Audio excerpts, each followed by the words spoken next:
Olá! Que bom ter vocês conosco. Nós somos uma IA desenvolvida pelo site Ponto Geek. Curadoria de conteúdo humana por Gordo Geek. Eu sou o Eduardo. E eu sou a Jéssica. Bem-vindos à nossa análise de hoje. Hoje a gente mergulha fundo na história da T-Mobile, nos Estados Unidos. É uma jornada, assim, impressionante, né? De uma operadora pequena, a VoiceStream, até se tornar a segunda maior do país. Uma transformação e tanto. Exatamente. E para contar essa história, a gente se baseou bastante em documentos bem detalhados, sabe? Que foram nossa espinha dorsal e complementamos com alguns vídeos que trazem umas perspectivas diferentes, uns detalhes a mais sobre momentos-chave, personalidades. Legal. Então, nossa missão aqui é desvendar como essa empresa desafiou os gigantes, sabe? Mudou as regras do jogo com umas estratégias bem inovadoras e qual o impacto disso tudo, né? Vamos seguir a trilha, desde a fundação até agora, junho de 2025, vendo a posição dela no mercado, os desafios. Ok, vamos desempacotar isso? Bora lá! Tudo começa lá em 1994. Um cara chamado John W. Stanton, que já tinha experiência na Macau Celular, funda a VoiceStream. Ela era uma subsidiária da Western Wireless Corporation. Isso. E o foco inicial da VoiceStream era o PCS, os serviços de comunicações pessoais, usando a tecnologia GSM. Uma escolha, assim, muito à frente do tempo para a época, né? Totalmente visionária. Eles miravam os mercados urbanos com o GSM digital, enquanto a Western Wireless, a empresa mãe, cuidava mais da rede rural, que ainda era analógica, a tal da Cellular One. É interessante o contexto da Western Wireless, né? Fundada em 88, ela ia justamente onde as grandes não queriam ir, no interior, nas áreas rurais. A VoiceStream nasceu para ser o braço urbano e digital. E não demorou muito. Em 1999, a VoiceStream ficou independente. Acho que para poder focar totalmente na expansão dessa rede GSM, né? Exato. E aí veio a fase de crescimento rápido. Em 2000, eles fizeram aquisições muito importantes. Compraram a OmniPoint, que era forte no Nordeste dos Estados Unidos, e a Aerial Communications, que atuava em vários outros mercados. Essas compras foram estratégicas, imagino. Para quê exatamente? Bom, primeiro, expansão geográfica óbvia, né? Para ter uma cobertura mais nacional. Segundo, padronizar tudo na tecnologia GSM, o que era a aposta deles desde o início. E, claro, ganhar escala, reduzir custos. Faz todo sentido. E aí, consolidaram tudo sobre a marca VoiceStream, né? Lembra daquela campanha Get More? Sim, foi a forma de unificar a imagem depois das compras. Mas a grande virada mesmo veio logo depois. A chegada dos alemães. 2001, né? A Deutsche Telekom, a DT, gigante europeia, apareceu com os cofres abertos. E como eles pagaram uma fortuna pela VoiceStream, algo em torno de 35 bilhões de dólares. Tem fontes que ajustam esse valor, falam em 30 até 50 bilhões iniciais, dependendo de como se calcula, mas foi muito dinheiro, especialmente porque pegou bem na bolha da internet, a .com. Nossa! E por que a TT queria tanto a VoiceStream? A DT tinha acabado de ser privatizada na Alemanha, vinda do antigo serviço postal, e estava numa fase super agressiva de expansão global. Eles precisavam de uma presença forte nos Estados Unidos, que é um mercado-chave, né? Entendi. Mas esse valor todo não foi meio exagerado na época? Alguns dizem que eles pagaram demais, né? Ah, com certeza. Essa crítica existe. Dizem que foi um preço inflado pela bolha e que isso até pesou nas contas da DT no começo. Mas, por outro lado, a aquisição trouxe para a VoiceStream, que logo viraria T-Mobile, um caminhão de dinheiro, né? E a expertise global da DT, acesso a novas tecnologias, e o Stanton, o fundador, continuou na liderança por um tempo. Foi o casamento de conveniência, então. Dinheiro alemão e mercado americano. Basicamente isso. E aí, em setembro de 2002, veio o passo lógico, o rebranding oficial. Adeus VoiceStream, olá T-Mobile USA. Para alinhar com a marca global da Deutsche Telekom, imagino. Exatamente. A ideia era criar uma marca global forte, T-Mobile, e integrar a operação americana com a rede internacional GSM deles. Prometiam um roaming mais fácil, serviços globais. E como foi o desenvolvimento inicial da rede T-Mobile USA? Olha, Eles fizeram parcerias interessantes, tipo, para oferecer Wi-Fi em aeroportos junto com companhias aéreas, com a Comcast também para hotspots. Em 2008, compraram a Suncom Wireless, que ajudou a expandir para o Sudeste, Porto Rico e Ilhas Virgens. Mas, assim, não foi um período fácil. Por quê? O que deu errado? A reputação da rede não era das melhores, sabe? Era vista como mais fraca que a da AT&T e da Verizon. E eles demoraram muito para lançar o 4G LTE, só no final de 2012 a concorrência já estava bem na frente, era difícil competir de igual para igual. Entendi. Eles estavam meio que correndo atrás do prejuízo, então. Exato. E essa dificuldade quase levou a um fim bem diferente para a história da T-Mobile. A famosa tentativa de fusão com a AT&T. Em 2011, né? Isso. A AT&T ofereceu 39 bilhões de dólares pela T-Mobile. Se essa fusão acontecesse, ia criar a maior operadora disparada dos Estados Unidos, um gigante. Mas não rolou. O governo barrou, certo? Sim, o Departamento de Justiça e a FCC, que é tipo a Anatel deles, bloquearam a fusão. A preocupação era muito grande com a concorrência, né? E ia reduzir muitas opções para o consumidor. E aí vem a parte mais irônica da história, talvez. Com certeza, o fracasso dessa fusão foi, na verdade, uma das melhores coisas que poderiam ter acontecido para a T-Mobile na época. Como assim? Bom, por contrato, a AT&T teve que pagar uma multa gigantesca para a T-Mobile pela desistência. 3 bilhões de dólares em dinheiro. Além disso, tiveram que ceder espectro de frequência super valioso para a T-Mobile. E, talvez o mais importante, fecharam um acordo de roaming que dava a T-Mobile acesso à rede da AT&T por 7 anos. Nossa, então eles ganharam dinheiro, espectro e, de quebra, resolveram o problema de cobertura nacional usando a rede da própria empresa que tentou comprá-los. Exatamente. Foi uma reviravolta incrível. De repente, a T-Mobile tinha dinheiro no bolso, mais capacidade de rede com o novo espectro e uma cobertura nacional competitiva graças ao acordo de roaming. O cenário mudou completamente. Que loucura! E foi bem nessa época que as coisas começaram a esquentar de verdade, né? Com a chegada de uma figura bem peculiar. Ah, sim, setembro de 2012. Entra em cena John Legere como CEO. E ele não era um CEO comum, digamos assim. Nem um pouco. Ele vinha da própria AT&T, tinha passado pela Dell, pela Global Crossing, tinha uma formação acadêmica sólida, MIT, Harvard, mas o estilo dele era totalmente fora da curva. Cabelo comprido, camiseta rosa da T-Mobile, jaqueta de couro, falava palavrão, era direto, provocador no Twitter, carismático. Ele queria quebrar as regras, literalmente. Tinha até uma história dele acabando com a regra interna que proibia tatuagens visíveis nos funcionários das lojas. Ele chegou para chacoalhar tudo mesmo. Totalmente. E a grande cartada dele vem em março de 2013, o lançamento da estratégia Un-carrier. Un-carrier, o não operadora numa tradução livre. O que era isso na prática? A filosofia era simples e genial. Ouvir os clientes, identificar os maiores pontos de dor, as coisas que mais irritavam as pessoas na relação com as operadoras e eliminar essas coisas. Tipo o quê, por exemplo? Fim dos contratos de fidelidade de 2 anos que prendiam o cliente, fim daqueles subsídios confusos para comprar celular que, na verdade, embutiam o custo no plano, taxas mais transparentes sem surpresas na conta, roaming internacional grátis em vários países, opção de trocar de celular todo ano. Ele mirou em tudo que a indústria fazia e que o consumidor odiava. Uau, parece bom demais para ser verdade. Qual era a filosofia por trás disso? Era só marketing? Tinha marketing, claro, mas era mais fundo. A filosofia, segundo o próprio Legere, era ouvir de verdade os clientes, empoderar os funcionários para resolver problemas e desafiar o status quo da indústria, que ele chamava de arrogante e quebrada. Ele apostou que, tratando bem o cliente, ele viria e ficaria, por vontade própria, não por obrigação contratual. Uma aposta ousada, convenhamos. Cortar fontes de receita tradicionais como os contratos. Não era arriscado demais? Poderia ter quebrado a empresa, não? Era um risco calculado, sem dúvida. Mas a aposta deu muito certo. A T-Mobile começou a crescer num ritmo explosivo. Milhões de clientes novos a cada trimestre. E o mais interessante, forçou a AT&T e a Verizon a reagirem. Como assim? Elas tiveram que mudar também. Tiveram que simplificar planos, eliminar contratos em algumas ofertas, até trazer de volta os planos ilimitados que tinham sumido.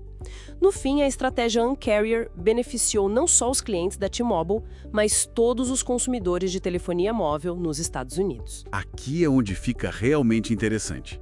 A T-Mobile, que era a menor, a azarona, acabou ditando as regras do jogo para gigantes como AT&T e Verizon. Exatamente. E o Leggeri personificava essa postura desafiadora.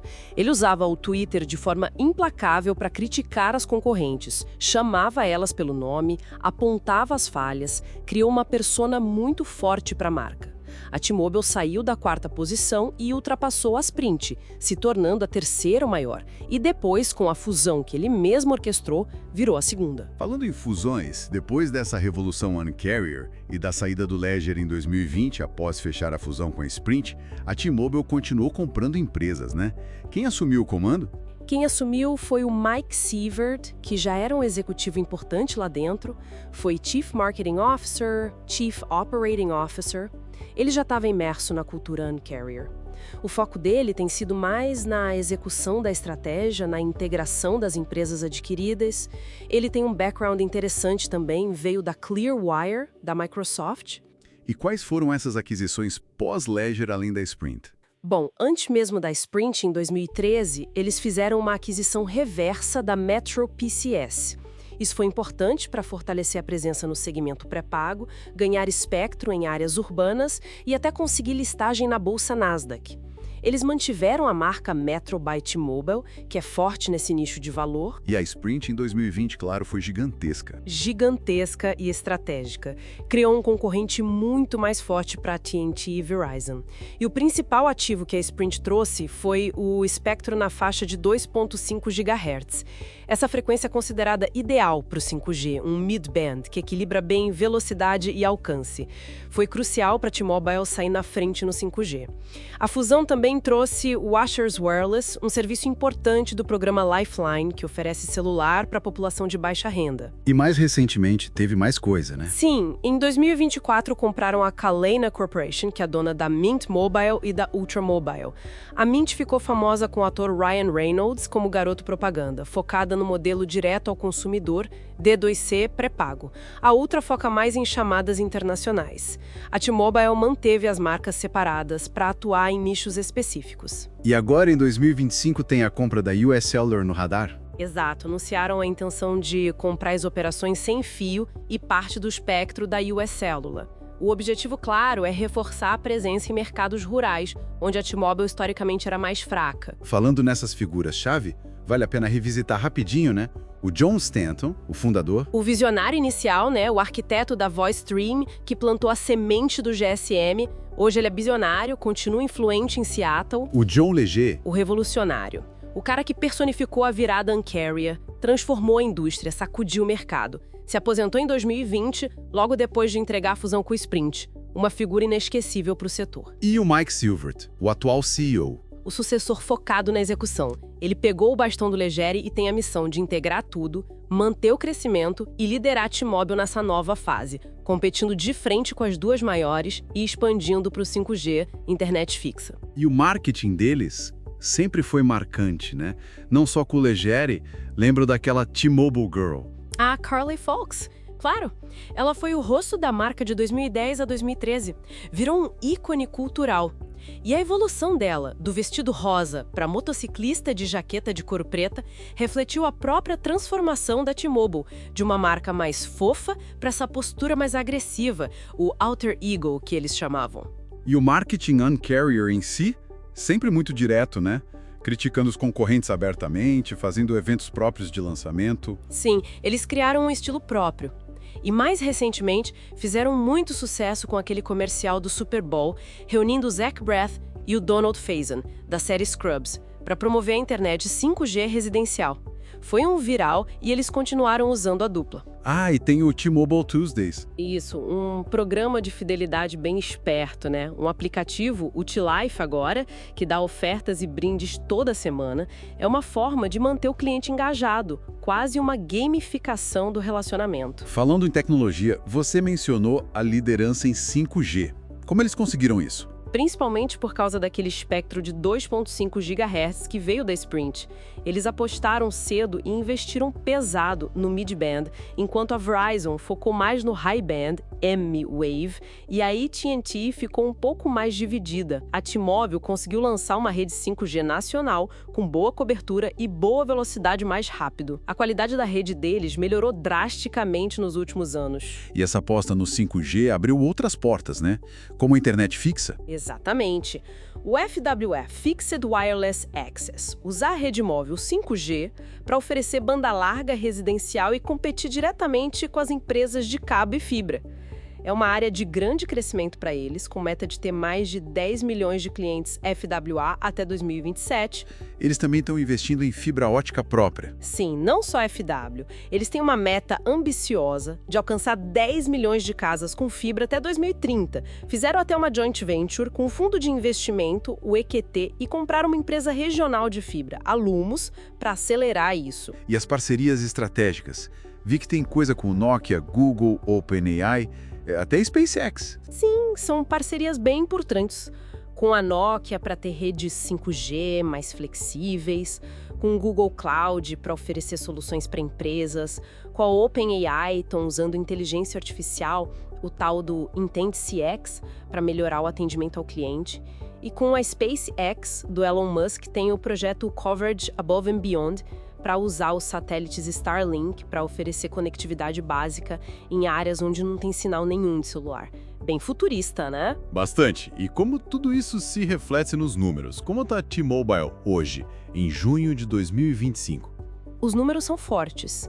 Se a gente olhar para trás, tipo 2022, a receita foi quase 80 bilhões de dólares, lucro de quase 30 bi, o crescimento na receita de serviço, no EBITDA, no fluxo de caixa livre, FCF, tem sido consistente. E a base de clientes? Agora, em março de 2025, eles reportaram cerca de 131 milhões de assinantes no total. São a segunda maior operadora dos Estados Unidos, bem estabelecida nessa posição. A maior parte, quase 100 milhões, são clientes pós-pagos, que são os mais valiosos, e nos 21, 22 milhões no pré-pago. E o valor de mercado da empresa? Tá nas alturas. Em junho de 2025, tá batendo quase 280 bilhões de dólares. É uma das empresas mais valiosas do mundo, tipo a 37ª.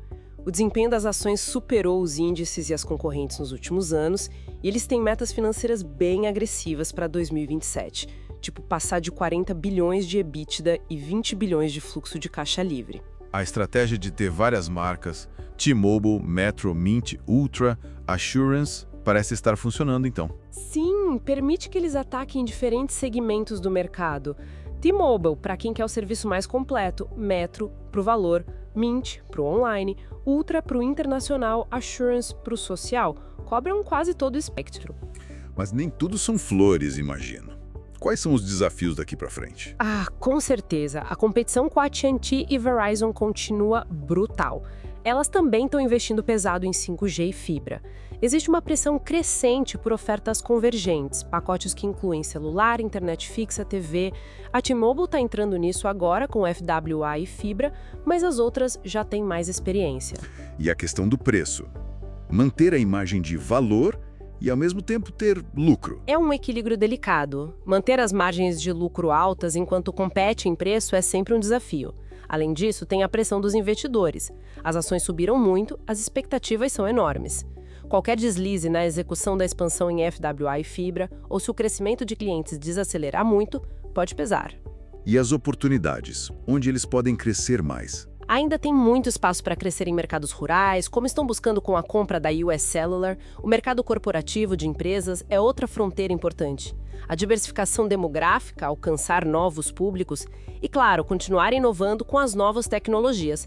IA no atendimento, internet das coisas, IoT, com a plataforma TIO, o 5G avançado. Pensando em tudo isso, qual o impacto social e o legado que a T-Mobile deixa ou está construindo? Bom, tem a questão da inclusão digital, né? Com o Assurance Wireless, ajudando pessoas de baixa renda, e a expansão para áreas rurais, levando conectividade para onde não tinha. Tem também um discurso forte de sustentabilidade, falando da eficiência energética do 5G e a própria transparência do Un-carrier, que forçou uma mudança ética na indústria. E o legado principal? Acho que o legado é mostrar que é possível ser disruptivo e bem-sucedido, que focar genuinamente no cliente, mesmo que pareça arriscado no curto prazo, pode ser um modelo de negócio extremamente lucrativo. Eles provaram que uma liderança autêntica, mesmo que controversa como a do Ledger, pode transformar uma empresa e uma indústria inteira. Mostraram o poder de desafiar o status quo. E olhando para o futuro, com essas parcerias que miram até o espaço, como a da SpaceX, e a inteligência artificial entrando fundo na relação com o cliente, como o Entendo-CX da OpenAI, fica a pergunta: qual será o próximo status quo? A próxima convenção que a T-Mobile vai desafiar? Seja dentro das telecomunicações ou talvez até além delas.